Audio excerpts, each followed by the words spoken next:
All right, good evening. Today is Wednesday, November 28th, 2018. My name is Kimatina. I'm the host of the Sweet Talk, and I am a Google certified trainer as well as a gold product expert in the Google for Education Help Forum and CS First Help Forum. And today I want to show you how to create an activity board in Google Drawings.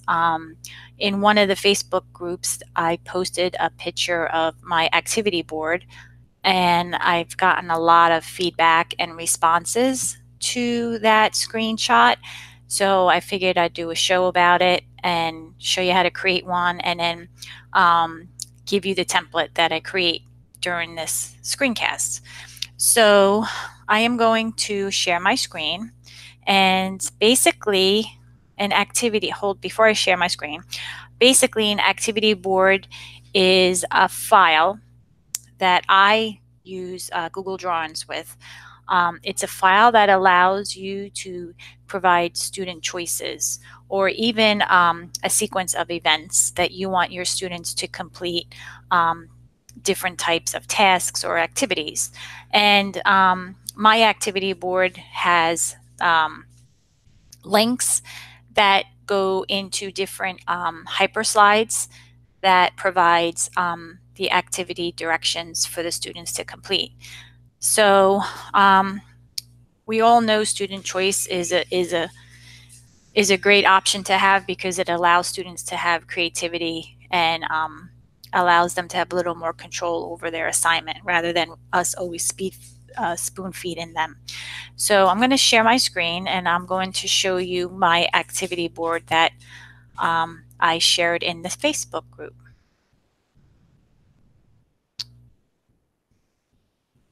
All right, so I hope you can see my screen. And this is my activity board that I created for my STEM class. I'm pushing in microbits into 7th grade STEM. So I created this activity board, and basically it has 6 activities that have hyperlinks to Google Slides, and the students have to complete these activities in sequential order.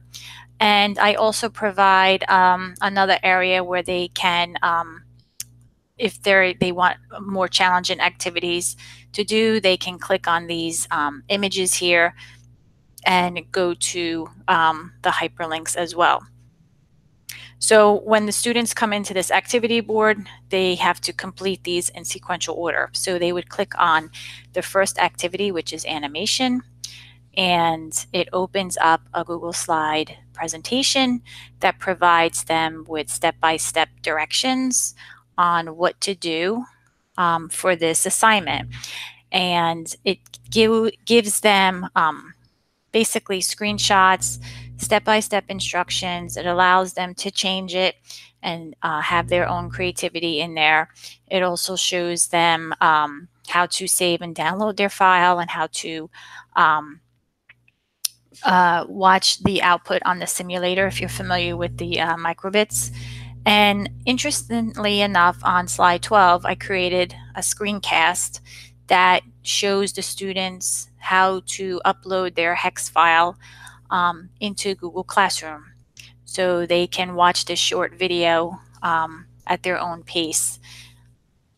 So basically, this was the first activity that I wanted my students to do. And once they completed that, they, like I said, they uploaded it into Google Classroom and turned it in. So back to the activity board, I'm going to show you how to create this in Google Drawings. So first, Google Drawings is an app that can be found in Google Drive. So you go to your Drive and you click New, More, Google Drawings. And this canvas comes up. So you can rename the file. I like to do that right away. And I'll put activity board template. And what I like to do also is change the background color to something that's not transparent. And what you can do here is add, you can add text, word art, or a text box. It doesn't really matter, just as long as it shows the title of what your activity is or your lesson is. So for this example, I'll insert word art, and I'll just put a template title, and we can move that up here. And you can format it the way you like. And you also want to provide some type of text box for the students to give them directions on your expectations on how to complete the activities.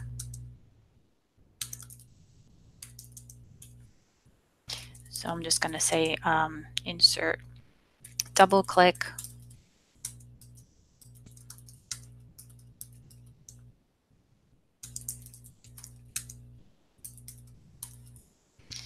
So this is a text box here.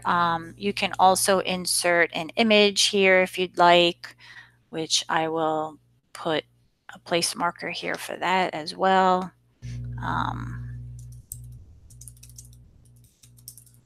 Just to make it a little bit more appealing for them.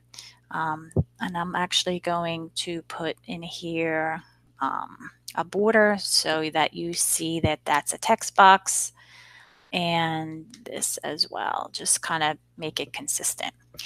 Now, what you can do next is insert a table. So you go up to the insert bar and you go down the table, and my table is a 2x3 table, so it gives me 6 choices. So you can do that as well, or you can add more cells, whatever you want. But for this template, I'm going to add 6. So there's 6 cells in that table, and I can format it however I want. I can resize it if I want, and we have a table. So this template is going to give students 6 choices or 6 activities to complete. So what I'm going to do first is change the border of the table, and I'm going to change it to black. So I changed the thickness of the lines, and I changed the color of the border to black. And what I'm going to do first is I'm going to insert word art, and I'm going to put the number 1. And this is going to represent the first activity that you want your students to complete. And I will insert a text box, and I'm just going to put here link to activity. I'll put insert link.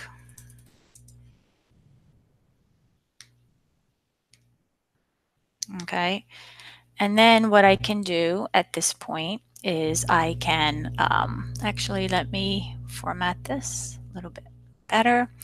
I'm going to group these objects. So I click on it and hold down the control key and click on the next object. Then I right click and I group them so it's easier to manipulate. And then what I can do also, oops, I'm going to bold that text. There we go. And now what I'm going to do is right click, and I'm going to copy, and I'm going to paste, and I am going to right click and edit that text and put a number 2 in there. And let's see, why didn't this all copy? Hold on. Nope, it's not doing it. So let me copy this text box and my number 1 and see if I get it now.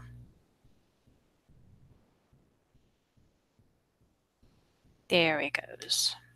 So I want to copy my text box for my link and my activity number. There we go. And now I'm going to right click on the activity number, and I'm going to edit the text. Actually, let me do this first. I'm going to copy each group into a cell.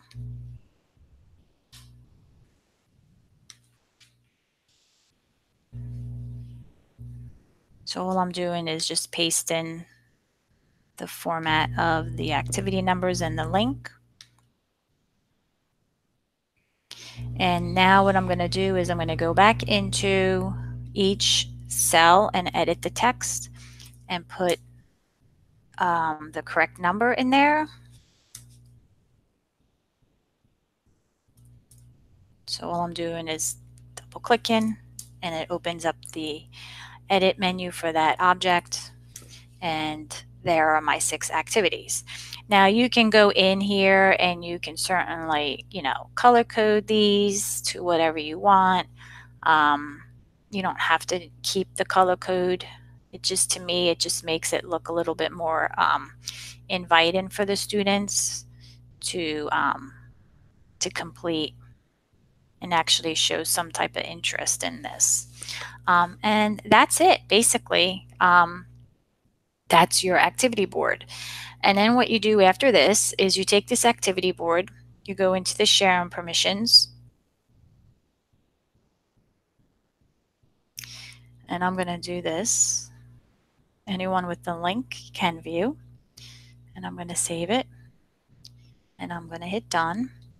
And then what you can do is go into Google Classroom, and I'm going to create an assignment and activity board, and let's just put complete directions, because I like to put directions in Google Classroom assignment. Complete the activities in order on the activity board. And I'm going to insert it with the Google Drive icon. Here's my template. And I want to make sure that this is set to students can view only, because I don't want them to change the content of this. And let's just put this as activity board so it shows up at the top. And I assign my activity board to my class in Google Classroom. So there it is. So when my students come in, they click on classwork and they open up the activity board topic, they open up the activity board assignment, and they will have the template displayed. So basically that's how you create the template in Google Drawings and you insert it into Google Classroom.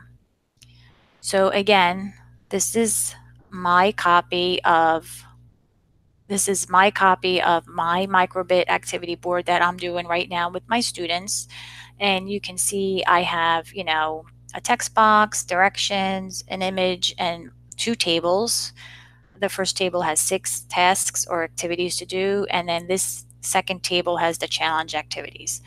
And that's it. And every link opens up a Google presentation that displays screenshots and directions of what I want them to do for the activity.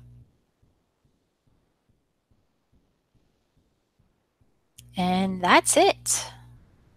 So what I'm going to do is I am going to take this template that I created with you on this show, and I am going to share it on my blog, and there'll be a link in my blog post for this that will allow you to make a copy of this. So I will make this available to you.